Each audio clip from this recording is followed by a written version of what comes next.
tinggal di Tangerang. Saya sudah bekerja selama 2 tahun di PT Indofood Fortuna Makmur Hmm. sebagai helper atau packer di PT tersebut. Tapi saya juga sambil kuliah di Universitas Bina Sarana Informatika di daerah Tangerang. Hmm. Jika teman-teman ingin menanyakan tentang lowongan atau ada yang lain, bisa searching di Indofood Karir karena di sana ada info-info mengenai PT Indofood Fortuna Makmur. PT saya bergerak di bidang snack ataupun yang lainnya.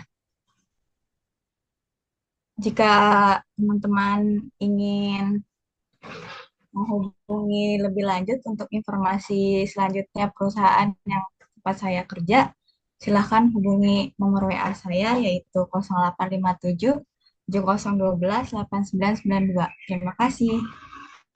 Ya, give applause to Mbak Elisandra. Two thumbs up. Bagus Mbak Elisandra. Percaya dirinya dapat. Tadi rendah hati, bagus ya. Malu, tapi ini tidak malu, sudah percaya diri ya. Dengan persiapan, ada berapa menit persiapan, lalu sesuai ya tadi flowchartnya ya. Sudah ada intonasi yang digunakan ya. Ya walaupun tidak 100%, tetapi itu sudah baik ya. Terima kasih Mbak Isandra. Tadi contoh yang baik ya. Ada beberapa yang misalnya reading aloud-nya kayak seperti membacanya itu dikurangi. Tapi tadi sudah beberapa sudah ngalir, sudah seperti orang ngobrol, tidak hanya monolog. Ada yang mau coba lagi? Tambah ya. Nggak hanya satu ini. Tadi dari jauh ini ya. Terima kasih Mbak Elisandra ya. Mbak Nur pilih lagi atau Mas Dodi sebagai ketua bisa membantu selain Mbak Nur. Siapa yang mau dipilih? Boleh.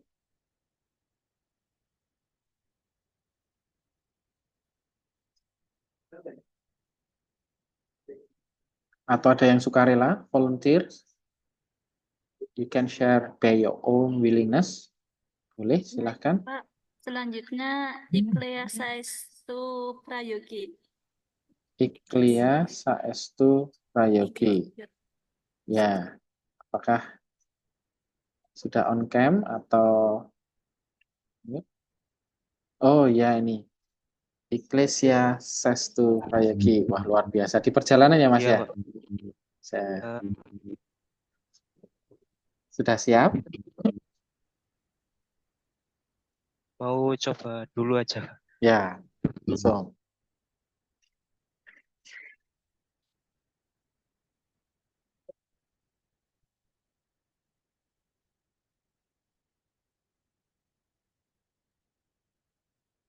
Oke. Sinyalnya ya mungkin ya, Mbak Nur ya. Karena di perjalanan di kereta atau di bis itu tadi ya. Luar biasa semangatnya ya. Cadangan mungkin for plan B, untuk rencana B mau siapa sambil menunggu koneksi. Saudara Wahyu, Bapak Wahyu ya, ini tadi. Wahyu R. Oh ya, ini. Mas Wahyu, kepada Saudara Wahyu,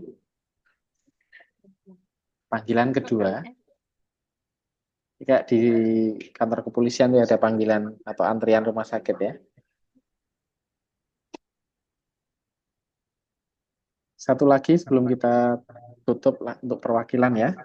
Ini yang cewek sudah, cowok-cowok ini Mas Wahyu. Oh, tadi Mas Ik.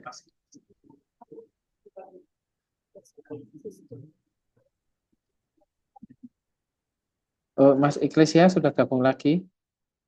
Silahkan. Tadi sinyal hilang atau gimana ya, Mas Iklesia?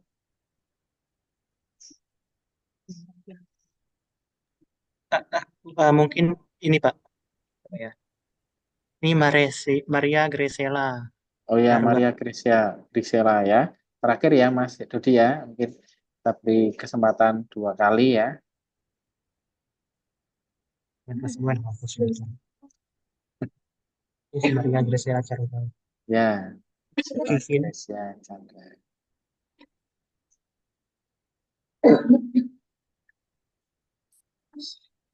Nah, ini contoh kita menerapkan self confidence juga ya. Tadi Mbak Elisandra itu kalau dalam dunia kerja besok kita itu bukan orang yang IP-nya harus 400 ya, tetapi dalam soft skill seperti ini yang dilihat. Yakin 100% ya. Karena saya di bagian wakil dekan, Iya, di Pak. bagian apapun itu PA. HRD ya, Human Research Development, memilih orang dalam bekerja itu tidak hanya di atas kertas dengan IPK, tapi dari skill-skill seperti ini ya. Nah, ini sisipan supaya teman-teman perhatikan besok dalam kesempatan-kesempatan di dunia kerja harus diperhatikan. Oke, ada ini Mas Dodi orangnya, temannya ini, teman kita. Kalau tidak sambil ada, Oh, mungkin tanya jawab saja mungkin ya. Saya kembalikan ke moderator nanti ya kalau nggak ada. Tapi kalau mau praktek nanti bisa eh, di lain kesempatan atau nanti setelah pas tanya jawab itu Pak mau tadi saya sebenarnya mau praktek ya, silakan boleh.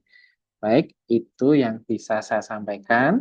Jadi seperti teori Vygotsky tadi dalam meniup balon itu harap camkan teman-teman dan saya ya selalu.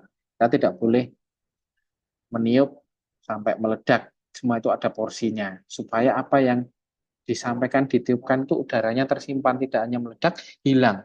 Kita banyak teoritis dalam satu waktu yang singkat, itu nanti mubazir, mospro, hilang, menguap, karena meledak tadi, tidak ada yang wadahnya. Jadi saya kiranya cukup sekian.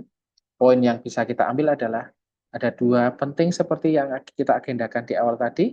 Satu, tentang kompetensi, skills apa toh dalam public speaking itu, mulai dari runtutan persiapannya, ya, menyesuaikan siapa pem, apa, siapa partisipan kita sesuaikan dari sudut bahasa, penggunaan bahasanya, pendekatan gayanya, dan lain-lain. Sampai persiapan materinya, kita harus sesuaikan level difficulty-nya, sampai ke kompetensi-kompetensi seperti verbal, non-verbal, mimic expression, ya, standing position dan sebagainya, ya, sampai hal-hal dalam suprasegmental yang harus kita sesuaikan.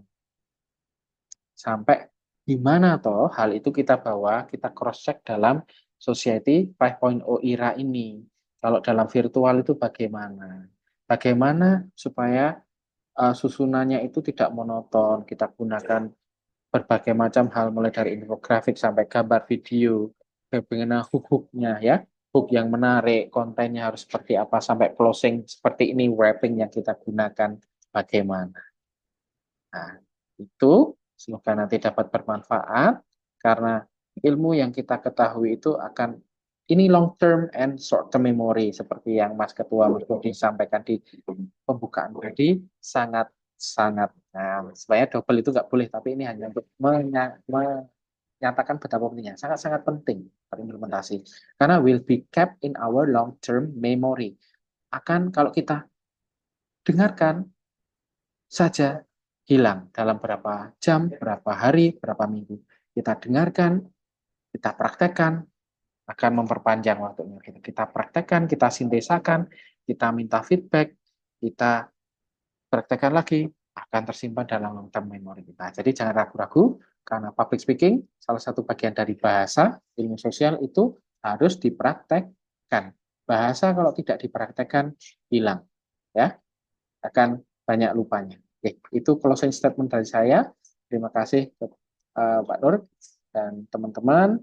Secara materi saya cukupkan, nanti kita lanjut ke tanya jawab ya. Sekian dari saya. Assalamualaikum warahmatullahi wabarakatuh. Waalaikumsalam. Waalaikumsalam warahmatullahi wabarakatuh. Baik, pemaparan materi secara lengkap sudah disampaikan oleh Bapak Agustinus Hari Setiawan, SPD MA.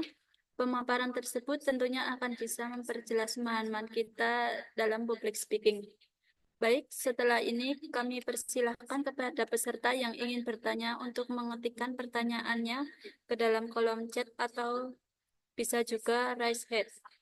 Akan kami buka untuk 5 penanya tercepat. Teman-teman nanti bisa menyebutkan nama dan asal. Dimohon juga pertanyaan disampaikan dengan singkat dan jelas. Kami beri waktu 10 menit kepada teman-teman yang ingin bertanya.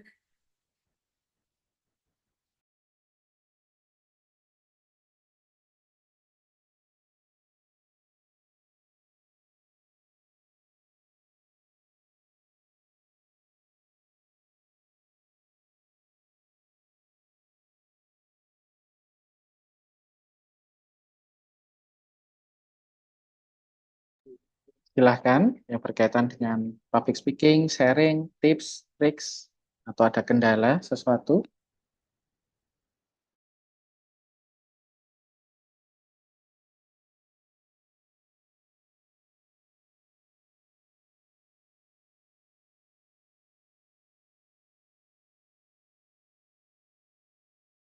Oh, ini ada Mas Dodi ya. Dan satu lagi siapa?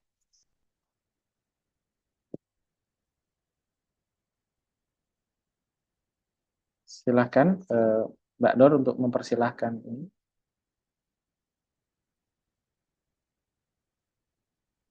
Baik, yang pertama untuk Saudara Dodi Hendra Amantara, disilahkan untuk tanya. Baik, terima kasih saya ucapkan kepada moderator atas waktu dan kesempatan yang telah diberikan kepada saya untuk bisa bertanya pada sesi tanya jawab kali ini. Izin bertanya, Bapak Agus, terkait mungkin pertanyaan saya ini agak sedikit keluar untuk public speaking, tapi saya ngambilnya itu pertanyaan terkait dengan era society 5.0, Pak. Ya, Baik. Era Society 5.0.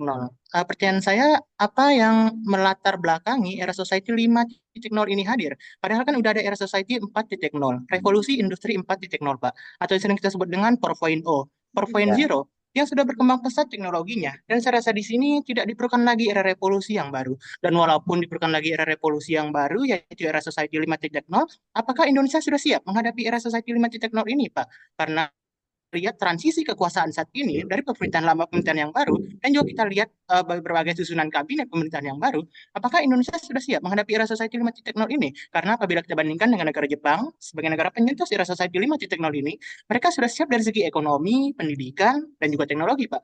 Apakah Indonesia sudah siap menghadapi era society 5.0 ini? Dan walaupun seandainya Indonesia belum siap menghadapi era society 5.0 ini, kira-kira apa yang perlu dikembangkan? Apa yang perlu dimajukan? Apa yang perlu direstorasi, apa yang perlu diperbaiki oleh pemerintah kita supaya Indonesia bisa siap, Pak, menghadapi era society 5.0 ini. Apakah sistem pemerintahannya, sistem ekonominya, atau mungkin sistem pendidikannya, Pak?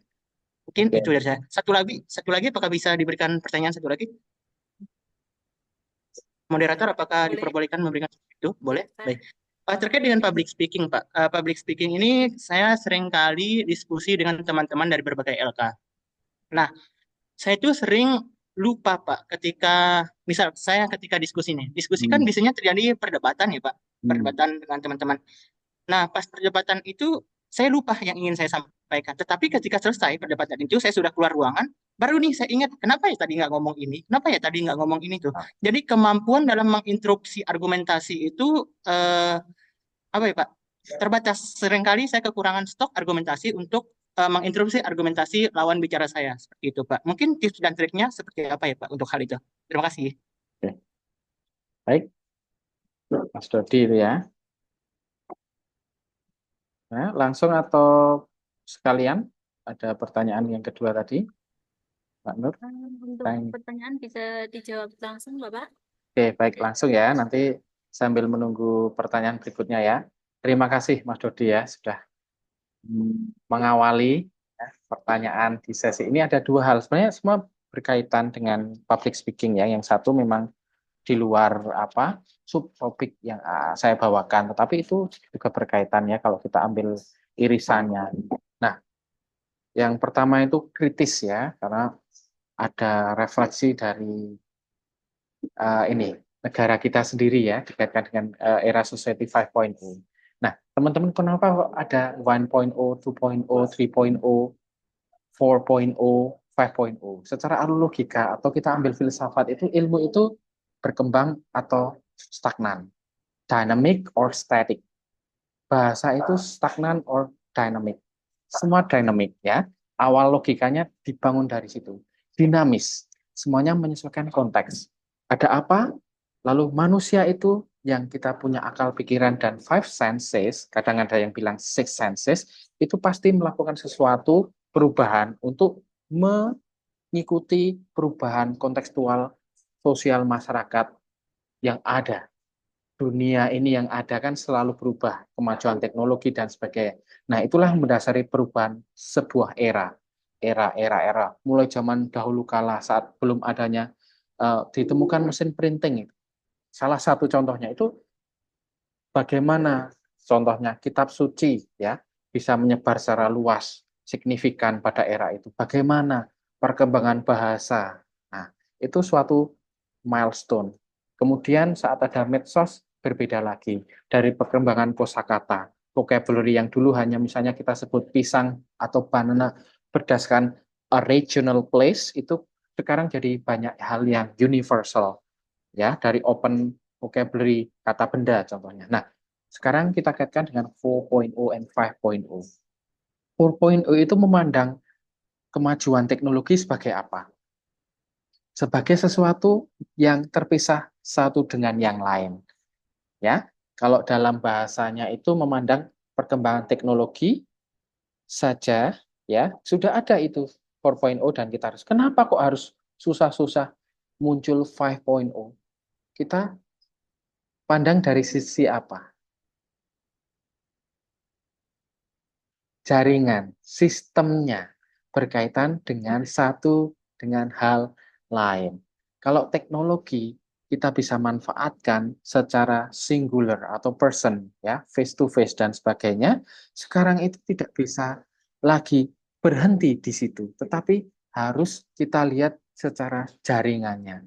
Bagaimana teknologi itu bisa mempengaruhi, bisa istilahnya pembelajaran misalnya atau sebuah alur komunikasi yang dulu hanya misalnya online dictionary dan sebagainya, kita bisa masuk ke dalam sistem Telegram, perkembangan 5.0 yang bisa menimbulkan satu, dua, dan banyak hal yang positif sampai yang negatif. Dari pernah main permainan kata nggak? Misalnya ini ya, Mas Dodi, panitia ini, Mas Dodi, Mbak Elizabeth, Mbak Nur, lalu siapa lagi ya, eh, main tebak-tebakan ya hadap sana. Ini analogi. Misalnya, oke, kamu praktekkan gerakan misalnya topi saya bundar. Nah, lalu permainan dengan menyentuh pundak temennya kembali lagi, gitu ya.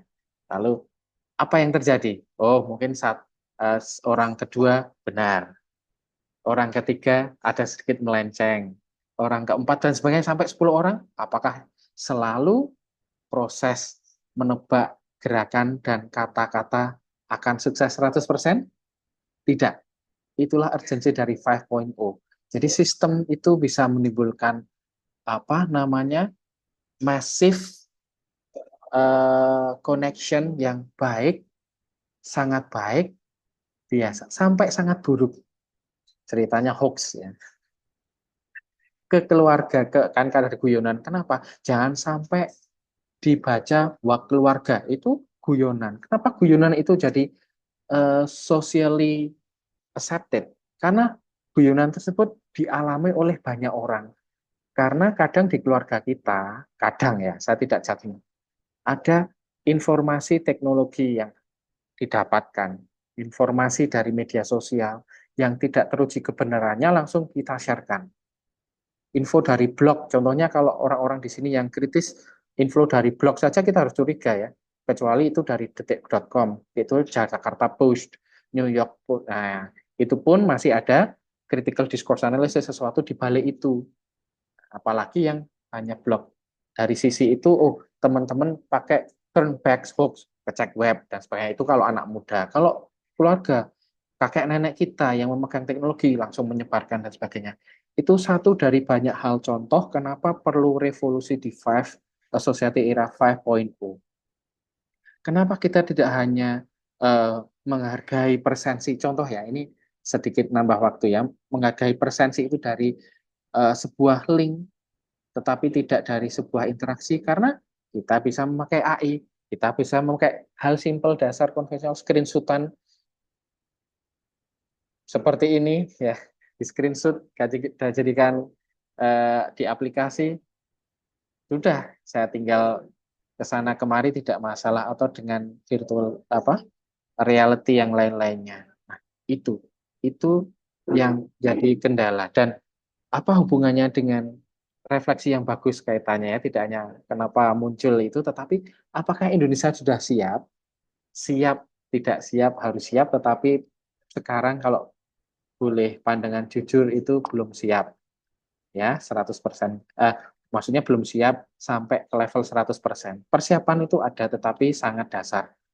Karena kalau sistem manajerial kita ya dalam banyak hal level dalam kenegaraan itu tahu latah ayam-ayam. Logika itu adalah logika negara kita. Kadang tidak sampai jauh memandang bagaimana 5.0 itu, tetapi haru era latah. Tahu kasus passwordnya yang terbongkar kemarin, passwordnya apa? User 1234. Dari segi situ saja, hal simple, level password negara, password saja pakai password yang gampang dibaca. Itu gimana kita membahas ke 5.0? 4.0 saja belum, udah kebobolan, apalagi 5.0. Jadi mohon maaf kalau statement saya mengecewakan beberapa, tapi itulah realita. Belum siap. Dan bagaimana posisi sampai ini ya ke kabinet ya, susunan kabinet tentu saja sudah ada usaha, tetapi campur-campur. Kalau teman-teman belajar ilmu critical discourse analysis itu, memandang orang, memandang situasi, memandang kabinet pun itu tidak white, black and white. Teori filsafat itu tidak mengarahkan ke kita ke dikotomi. Dikotomi itu kita di brainwash cuma milih A dan B. Tidak. Karena warna itu tidak hanya black and white, ada gradasi kan. Ada merah kah, ada pink kah, itulah. Jadi kalau saya bahas jelek sekali ya tidak, tapi bagus sekali juga tidak. Karena ada variasi kepentingan. Kalau critical discourse analysis itu memandang situasi politik seperti itu, ya teman-teman terutama Mas Dodi itu harus ada apa? Unsur kepentingan. Di balik itu ada siapa? Power. Saya kasih contoh. Lumpur Lapindo. Kenapa media itu memilih Lapindo sebagai headline di Jawa Timur? Karena ingin apa? Siapa yang bertanggung jawab di situ? PT mana? Lapindo. Punya siapa? Abu Rizal Bakri. Ada. Kenapa kok Lumpur Sidoarjo? Media X menyebut Sidoarjo tidak Lumpur Lapindo. Karena itu medianya Abu Rizal Bakri. Ya nggak mungkin mengekspos Lapindo. Hal-hal simpel seperti itu. Berkaitan dengan 5.0, kenapa kok ada partai politik A, partai politik B pengusung calon presiden yang sekarang ya dipakai ya karena ada sesuatu di balik itu. Tetapi apakah 100% berbasis kepentingan? Ada berbasis kepentingan, tapi ada juga yang dari sisi profesionalnya, yaitu untuk menutupi lah, mending ya. Mending itu bahasa Jawa itu lumayan lah, ada sisi-sisi profesional seperti profesor yang dari Cina di Indonesia yang dibawa itu salah satu sisi positif itu kalau dari saya ya menangani di bidangnya. Tapi ada juga yang menangani tidak di bidangnya karena ada politik apa Mas Dodi? Balas budi. Itu politik yang tidak bisa. Mas Dodi memilih saya menjadi rektor, misalnya memilih saya sebagai ketua Hima, kamu jadi posisi sekretaris saya. Itu janji politik. Dan kalau diingkari, nanti namanya politik ya akan bermasalah untuk Mas Dodi. Nah, dalam negara pun seperti itu, tetapi berusaha menyeimbangkan dengan sisi profesionalitasnya. Jadi siap tidak siap, belum siap 100% ya. Ada unsur-unsur sangat umum lah dalam politik di Indonesia yang politik keluarga, politik relasi, itu yang kelihatan Mas Dodi. Yang tidak kelihatan apa? Yang sisi strategis itu kalau eksekutif apa kalau teman kritis? Jangan menteri, dirjen. Nah, kalau dulu orang yang berbasis kepentingan itu sangat kelihatan.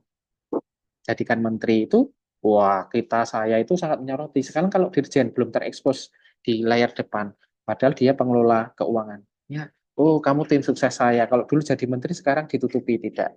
Politik parpol saja. Kalau dulu tim ses yang independen, sekarang dikasih dirjen-dirjen. Nah itulah 5.0-nya itu masih belum berjalan 100% kan. Sistemnya saja masih seperti itu. Nah, di sisi ini juga misalnya ya, teman-teman misalnya bisa kritis, kok Pak Hari yang jadi narasumber, Pak Hari temannya Bu Eni, itu salah satu bentuk ya, apa istilahnya, sesuatu yang kita 5.0 tapi tidak 5.0 banget. Tidak secara teknologi random banget tidak, tapi ada sebuah hubungan mungkin dari sisi kemudahan dalam mengontak saya, sudah tahu track record saya dan sebagainya macam. Tidak milih kucing dalam karung dan sebagainya. Oh, tapi ada sisi-sisi positif.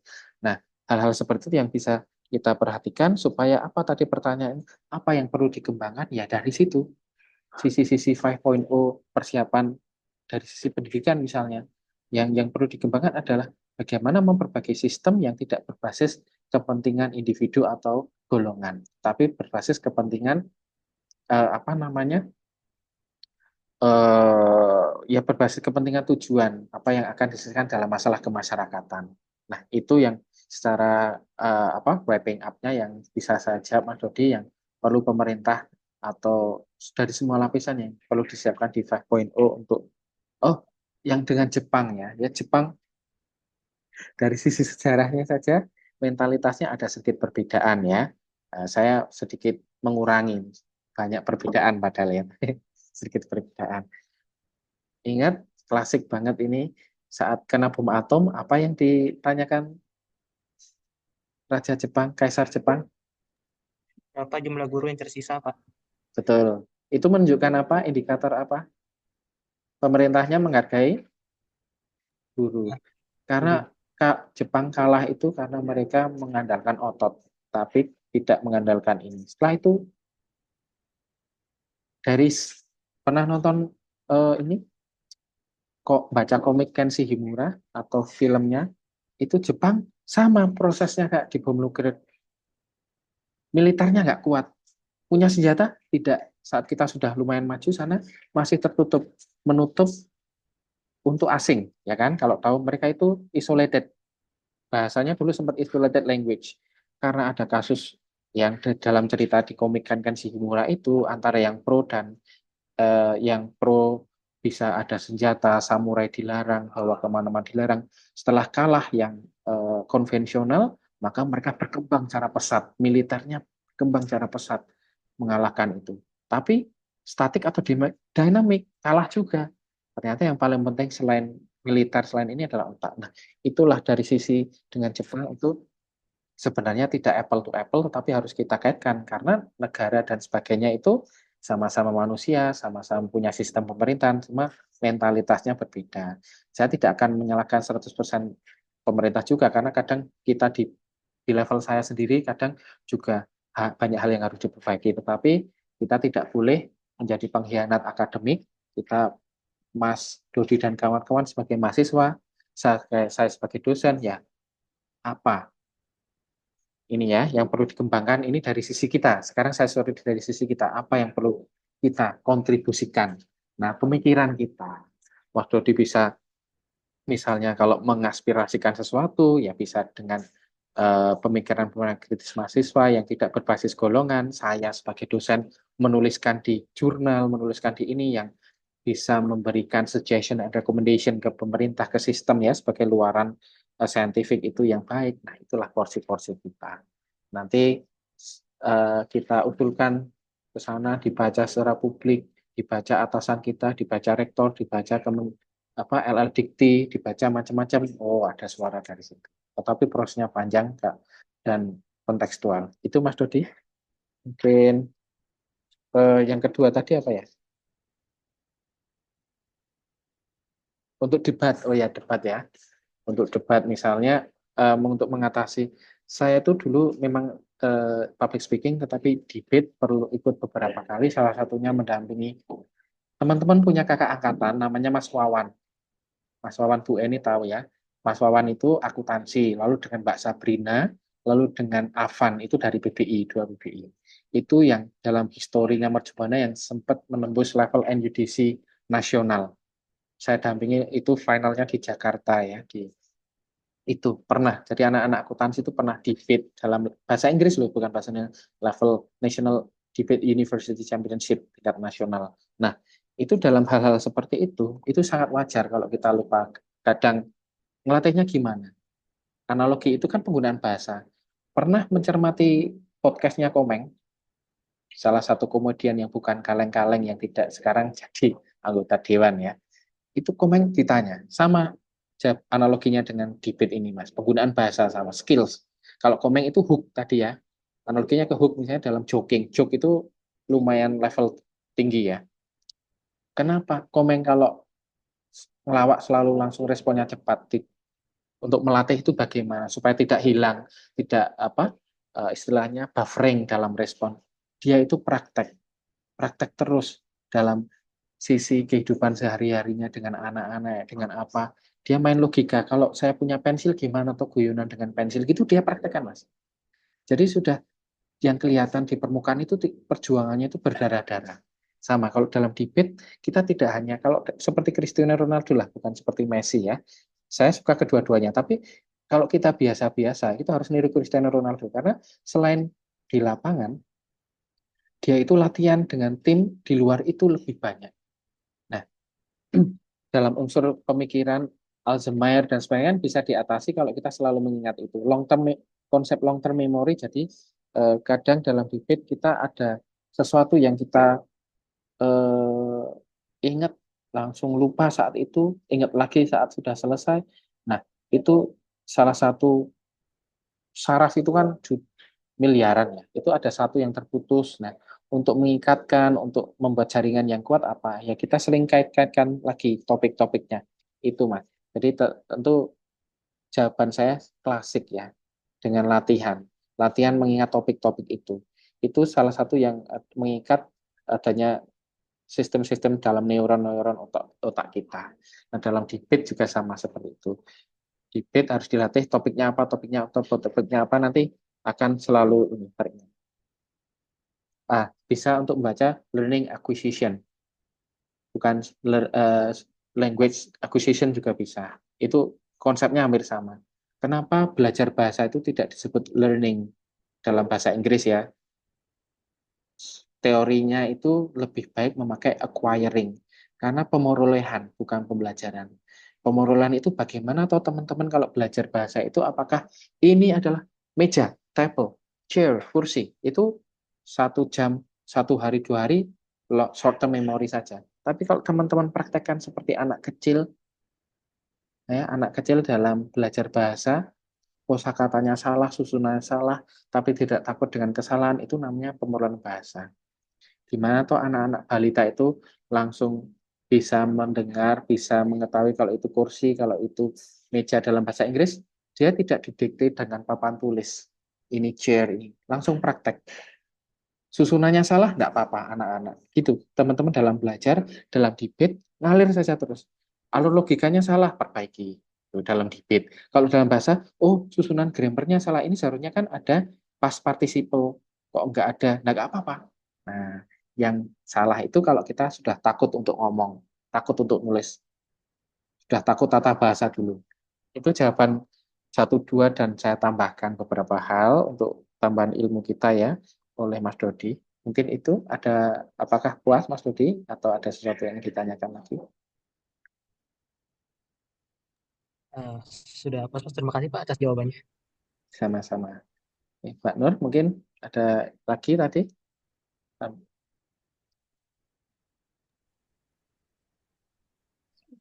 Baik, untuk menanya selanjutnya silahkan kepada Kak Elizabeth Megda.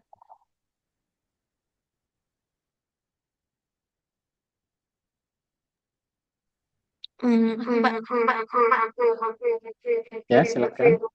Sedikit bergema ini. seperti yang tadi Mbak bilang kan Ya. dalam penyampaian itu ada struktur cara berbicara Oh ya, dan gerakan badan. Nah, oke. selama ini saya baru lakukan beberapa presentasi di kelas. Tapi itu ada beberapa teman-teman yang nggak bisa menangkap apa sih pesan utama dari presentasi yang telah saya selesaikan bersama kelompok saya. Jadi saya memiliki pertanyaan, bagaimana sih penggunaan storytelling yang terstruktur yang dapat meningkatkan daya tarik, emosional, dan daya ingat teman-teman kita yang mendengarkan terhadap pesan utama dari presentasi yang telah kita lakukan. Oke. Terima kasih ya Mbak Elizabeth Ika. Langsung ya Mbak Nur ya berarti berkaitan dengan apa nanti body of content tadi kan ada. Intinya itu hanya 3 kan, opening, content, closing.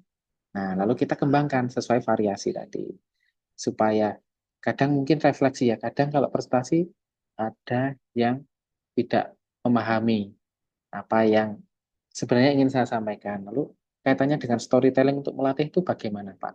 Nah, storytelling itu selain untuk konten, jadi untuk intonasi tadi. Ya, jadi kayak kalau kita membaca kan kita praktek reading, tapi kalau praktek storytelling, Mbak Elizabeth Mega bisa mempraktekkan dengan temennya, bisa dengan siapapun seperti menceritakan sesuatu.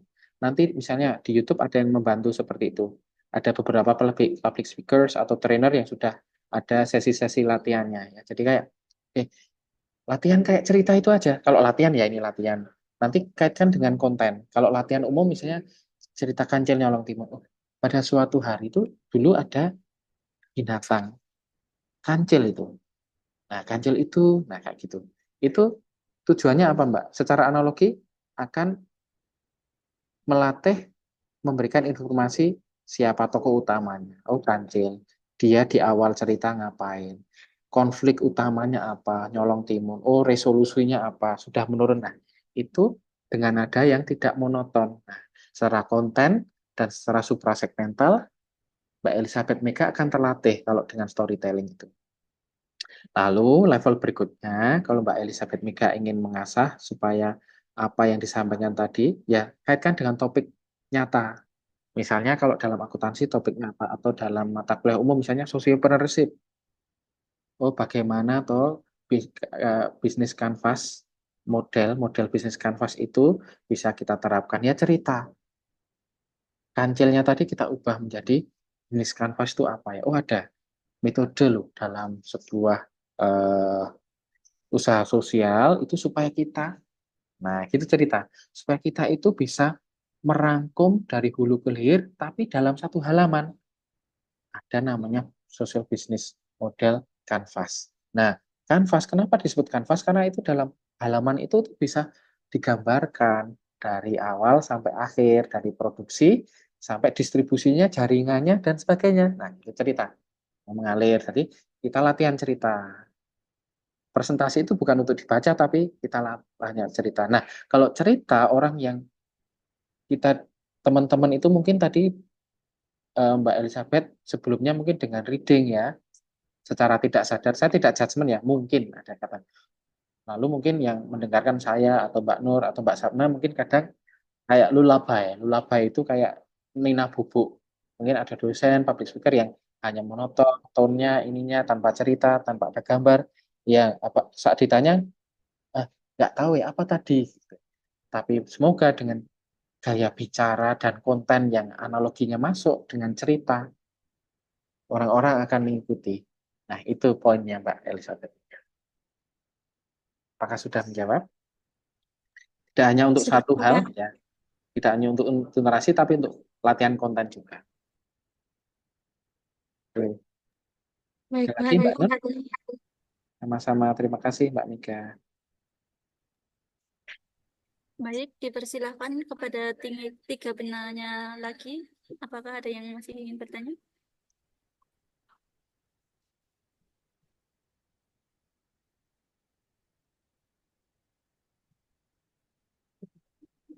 Nah, Mas Iglesias.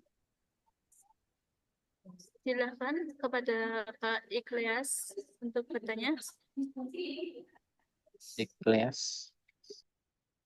Iglesia, ya Mas Iglesia, silahkan. Baik, terima kasih Pak. Sebelumnya minta maaf tadi ada trouble jaringan. Pertanyaan saya, biasanya kalau mau presentasi, dosen mengasih materi yang baru dan belum saya pahami. Dan pertanyaan saya, tips dan triks agar lebih memahami dan menguasai materi dan agar tidak membaca Pak saat presentasi. Itu aja. Oke. Saya konfirmasi pertanyaannya ya Mas Iglesia ya. Jadi ini untuk sudut pandang Mas Iglesia sebagai peserta, partisipan untuk dosennya mengubah atau untuk Mas Iglesia suatu saat mau presentasi. Untuk saya kalau saat presentasi Pak. Oke. Jadi tadi materi dari dosen yang baru dan tidak dipahami itu sebagai inputnya ya. Input, ada Ya, materi dari dosen. Nah, gimana atau caranya supaya materi itu nanti saya bisa sampaikan lagi ya dengan baik gitu ya. Ya, oke, terima kasih. Jadi saya harus jawab juga dengan menambahkan teori dari dunia pendidikan ya, karena ini tentang learning. Jadi learning itu teman-teman mengetahui seketika Maslow tidak? Ada seketika banyak hal ya, seketika dari psikologi, seketika dari pendidikan itu salah satunya itu kalau kita dalam level pemahaman itu masuk level yang mana? Ternyata masuk level understanding itu level mana? Level dasar. Nah, setelah itu ada synthesizing sampai ke ini ya, macam-macam. Kita presentasi itu masih level tengah. Nah, jadi Mas Iklisya, materi yang disampaikan dosen itu adalah level yang paling dasar yaitu understanding. Sehingga kalau kita tidak tahu, kita masih punya kesempatan ya kita elaborasi. Tidak hanya dari materi dosen itu saja. Kita ambil pokok pikiran kita, apalagi di generasi 4.0 dan 5.0 ini.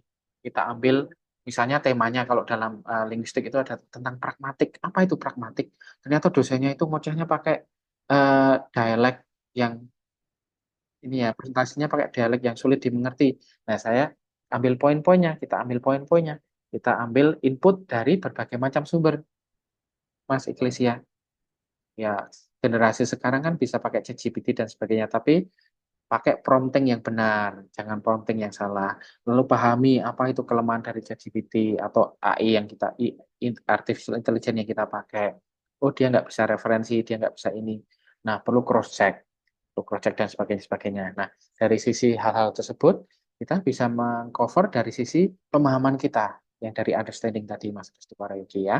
Nah, setelah itu dari materi yang belum dipahami tadi akan meningkat menjadi materi yang kita pahami. Nah, lalu kita harus belajar tadi. Mohon maaf ini refleksi, tidak menjelekkan dosen tertentu atau apa. Oh, kelemahan dosen tadi kok saya tidak mengerti apa? Apakah dari saya? Apakah dari dosennya? Oh, kita skip yang dari saya. Oke, kita sudah selesaikan.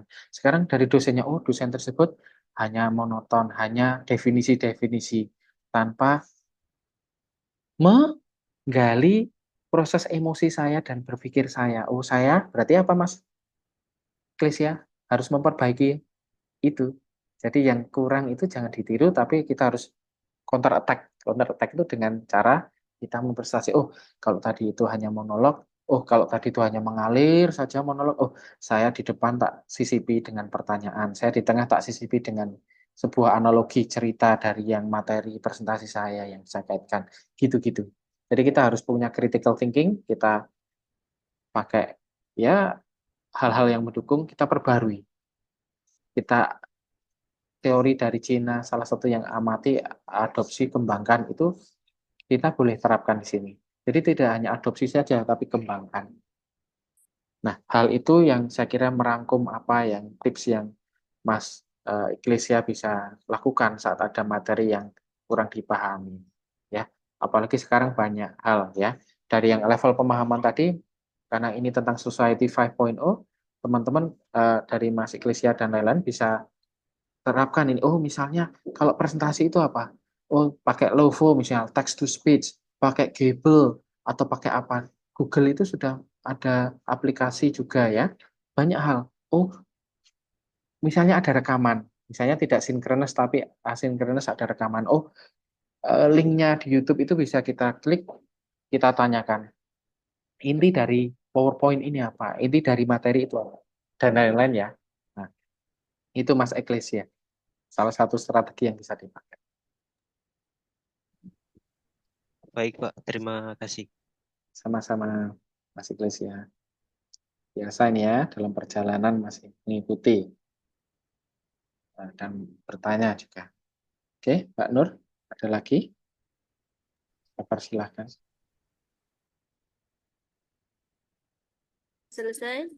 Kita sekarang memasuki sesi kuis.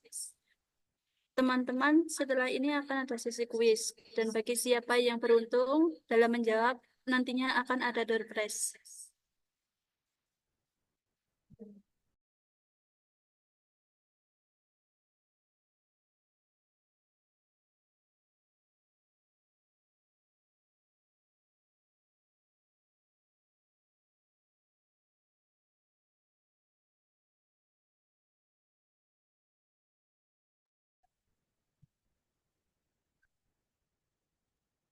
Teman-teman yang ingin menjawab dipersilahkan mengetik Mi di kolom chat.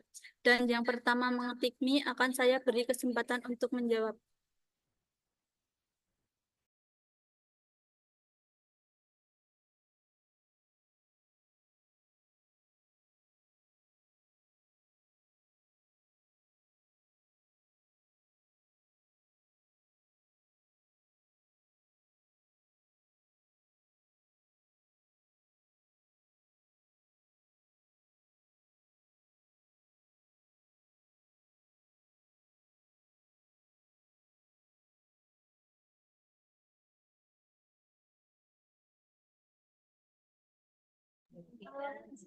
Baik, kepada Saudara Davina Safa untuk menjawab, dipersilahkan untuk on cam dan on mic.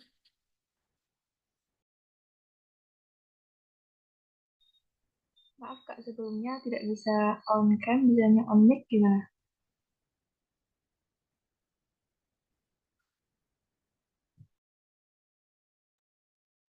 Boleh. Menurut saya, kenapa teknik pengendalian suara dan intonasi itu penting? Karena kalau dalam public speaking, itu dapat meningkatkan minat audiens, kemudian dapat memudahkan pemahaman pausan, serta dapat mencerminkan kepribadian dari sang pembicara. Terus bagaimana hal ini dapat mempengaruhi audiens?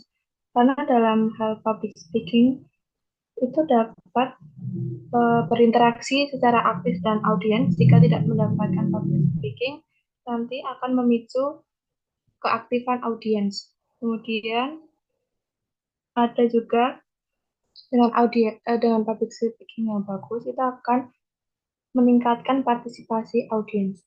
Seperti itu, Kak. Terima kasih.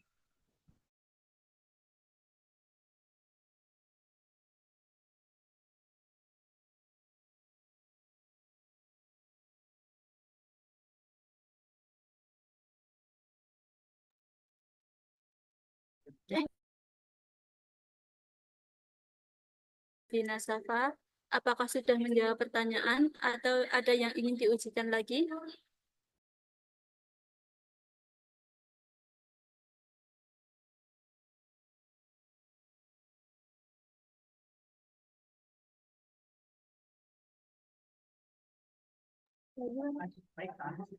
Mohon maaf Bapak, bagaimana jawaban dari Oh Saudara iya, Davina Safa? Apakah sudah menjawab pertanyaan atau ada yang ingin diujikan lagi?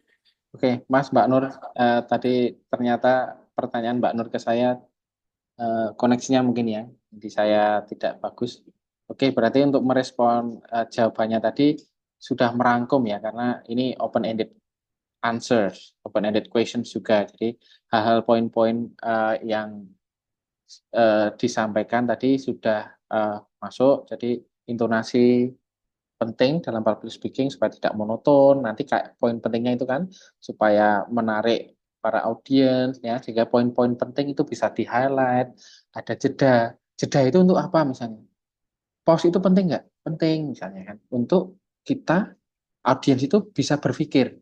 Tadi kalau pertanyaan apa suara atau intonasi cepat gitu ya, misalnya menyampaikan materi cepat, kelemahannya apa? Kelemahannya saat misalnya Mbak Nur sedang mau mencerna apa itu bisnis canvas model, baru mau mencerna ini sudah ke poin lain, baru mencerna ini. Nah, jadi speed, intonasi, kita bisa cepat, kita bisa lambat, kita bisa pause, kita bisa apa. Nah, itu sudah. Jadi bisa mempengaruhi audiens juga supaya tidak monoton, supaya tidak apa ya, menghilangkan minat. Sudah menjawab. Terima kasih, Mbak.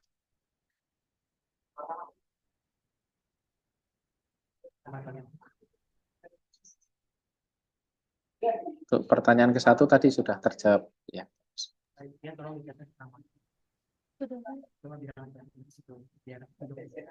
Baik, selanjutnya untuk kuis yang kedua.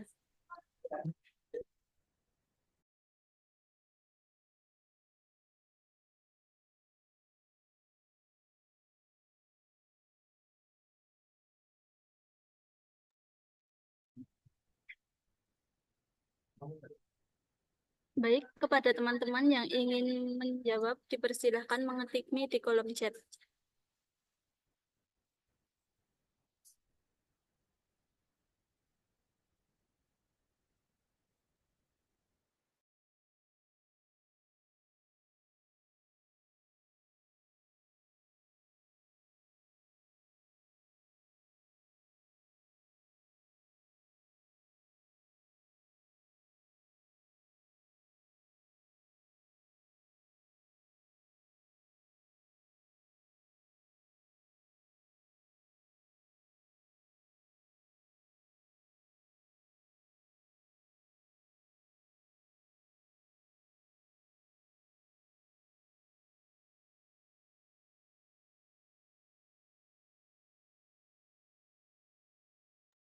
Yuk teman-teman, bagi yang ingin menjawab, ada door prize loh dari panitia. Mungkin bisa bermanfaat untuk teman-teman semua. Ya, teman-teman yang ingin menjawab, silakan ketik me di kolom chat dan akan dipersilakan menjawab oleh panitia.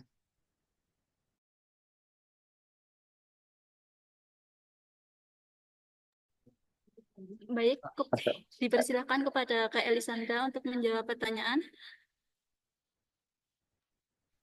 Ya, terima kasih. Saya akan menjawab dari pertanyaan ini.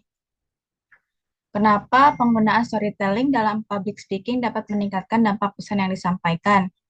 Karena penggunaan storytelling itu dimulai dari tokohnya, alur ceritanya, itu dapat membantu storytelling bisa dipahami, bisa diterima dengan baik. Mungkin penggunaan storytelling dapat meningkatkan public speaking yang lebih baik dikarenakan dengan memaparkan materi yang lebih jelas untuk mudah diterima dari pesan moralnya seperti alur cerita baik. Ya gitu aja sih. Baik, Bapak, bagaimana jawaban dari Saudara Elisandra? Apakah sudah menjawab pertanyaan atau ada yang ingin diusikan lagi? Ya, bagus Mbak Irsandra ya, sudah tadi memang mengimplementasikan storytelling ke logika alur berpikir ya, sesuai penggunaan tokoh, karakter dan sebagainya kan itu tidak hanya tercermin dalam tokoh karakter fairy tales, tapi ya dalam materi presentasi kita arahkan supaya pembaca, pendengar itu nanti bisa ada engagement. Engagement itu adalah keterkaitan emosi ya, bagaimana jadi relevan, apa yang kita sampaikan itu relevan dengan pendengar. Tadi ada rasa, kalau dalam penelitian yang sudah saya sharekan juga itu dari Paul Zak 2014 itu penggunaan storytelling itu memicu hormon oksitosin. Jadi para pendengar, para partisipan itu akan ada hubungan, meningkatkan rasa hubungan sosial dan empati ya, sehingga saat kita bercerita, cerita itu bukan cerita hanya fairy tales ya dalam public speaking ya, tapi materi kita itu kita buat storytelling. Nah, itu bisa meningkat engagement, meningkatkan rasa sosial, empati, ada peningkatan komunikasi dan sebagainya sehingga pesan kita bisa tersampaikan. Tepat Mbak Elisandra ya. Begitu Mbak Nur, feedback dari saya. Pak, terima kasih. Baik, terima kasih kepada teman-teman yang telah menjawab quiz. Teman-teman yang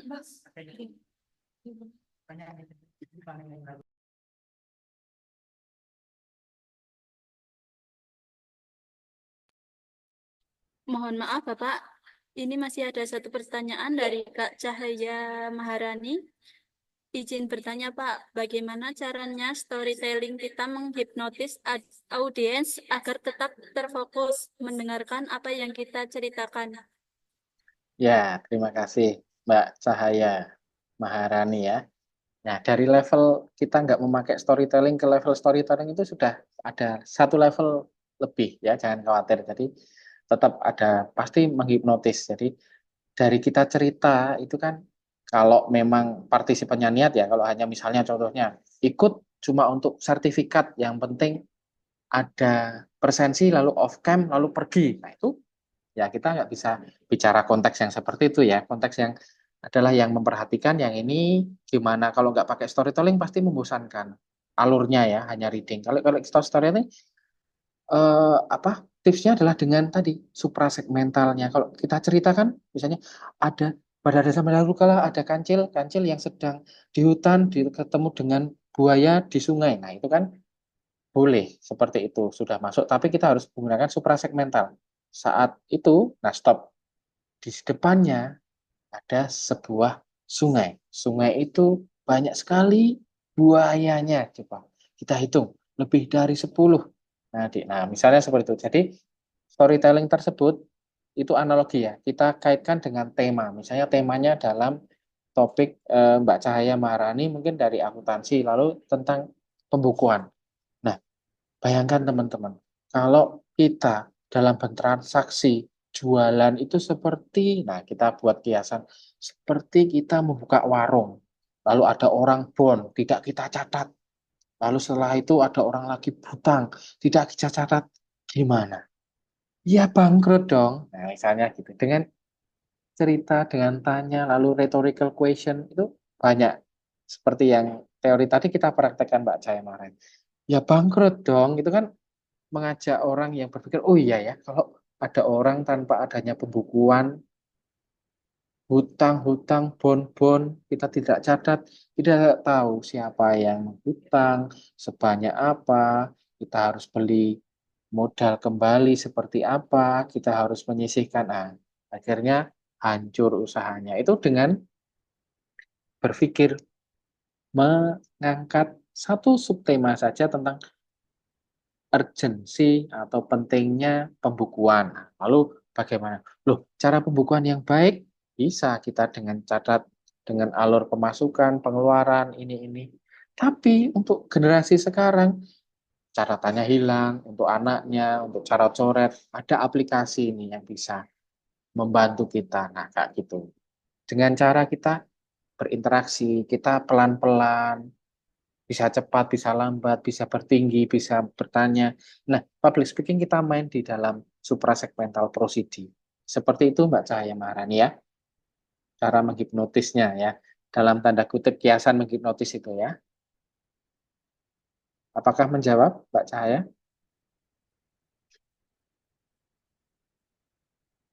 Terjawab, Pak. Terima kasih. Ya, sama-sama. Terima kasih kembali Mbak Cahaya Maharani. Kembalikan ke Mbak Nur ya, tadi lanjut ke kuis ketiga. Wah. Baik, terima kasih kepada teman-teman yang telah menjawab kuis. Untuk sesi kuis ini telah selesai. Sekali lagi saya ucapkan terima kasih dan selamat kepada Davina Safa dan Elisandra yang sudah menjawab kuis dengan baik. Setelah ini kami dari panitia akan menghubungi Kakak untuk memberikan door prize. Demikianlah acara seminar kali ini. Sebelum sesi ini kita akhiri, saya akan menyumbang hasil seminar, yakni public speaking itu tidak hanya berbicara, tetapi untuk berbicara perlu mental, perlu keberanian, dan kepercayaan diri. Keterampilan public speaking menjadi kunci dalam perubahan sosial, pendidikan, dan yang terpenting di era Society 5.0 ini adalah kepemimpinan, dan dalam public speaking ini harus dua arah agar komunikasi mencapai tujuannya dan mengurangi kecemasan. Dengan teknik public speaking ini, suara 35%, bahasa tubuh 55%, dan yang terakhir struktur penyampaian desain atau storytelling. Alhamdulillah, rangkaian acara webinar dengan tema Enhancing Public Speaking Skills to Influence and Inspire Era Society 5.0 ini kali ini telah selesai. Semoga apa yang disampaikan oleh Bapak Agustinus Haristiawan SPDMA bisa bermanfaat bagi kita semua dalam memaksimalkan keterampilan komunikasi kita. Kami ucapkan terima kasih banyak kepada Bapak Agustinus Haristiawan SPDMA dan teman-teman yang telah mengikuti dan memeriahkan acara ini. Demikian acara webinar and Inspire Era Society 5.0 hari ini. Saya, Nur Dwi Astuti, selaku moderator memohon maaf jika terdapat kesalahan saat berlangsungnya acara webinar ini. Selanjutnya, waktu saya kembalikan kepada Kak Ita Setio Rahayu selaku MC. Terima kasih. Assalamualaikum warahmatullahi wabarakatuh. Waalaikumsalam. Terima kasih kepada moderator. Acara berikutnya adalah sesi dokumentasi. Untuk para peserta diimbau untuk on cam dan berpose menghadap kamera. Kita mulai dari set pertama.